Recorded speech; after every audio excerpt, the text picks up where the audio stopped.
T Padmanabhan എന്നൊക്കെയാണ് കേട്ടിരുന്നത്. T പത്മനാഭന്റെ wife ചെറുകഥയുടെ മാസ്റ്ററാണ്. ചെറുകഥ പിന്നെന്താണ് മൃദംഗം. ഇതൊരു ഇതൊക്കെ ആയോ? ആദ്യ താളമൊക്കെ ആയോ? അടുത്ത ആരാ പഠിപ്പിക്കുന്നവരുടെ ടീച്ചർ?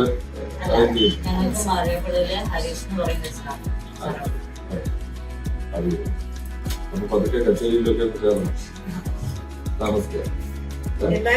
എല്ലാത്തിലും പ്രാക്ടീസ് ചെയ്യണം. അതാണ് ഇതിലൊക്കെ പ്രധാനം എന്ന് പറയുന്നത്. ഇതിലേക്കുള്ള പാഷൻ, നമുക്കായിട്ടൊരു പാഷൻ, എന്തിനും പാഷൻ ഉണ്ടെങ്കിൽ വിജയിക്കട്ടെ. ഇതെന്ത് പാഷൻ മാത്രം പോരാ, അതിനു വേണ്ടിയുള്ള ശ്രമം, ഹാർഡ് വർക്ക്.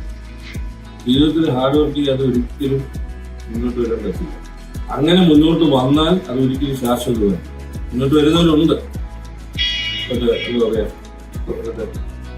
എളുപ്പ വഴിയിലും കുറുക്കു വഴിയിലൊക്കെ മുന്നോട്ട് വരുന്നവർ ധാരാളമുണ്ട്, ഇല്ലെന്ന് പറയുന്നില്ല. പക്ഷെ അതൊരിക്കലും ശാശ്വതമാകില്ല എന്നുള്ളത് എനിക്ക് 100% ശാശ്വതമായ മുന്നേറ്റവും ശാശ്വതമായ ഉയർച്ചയും വേണമെങ്കിൽ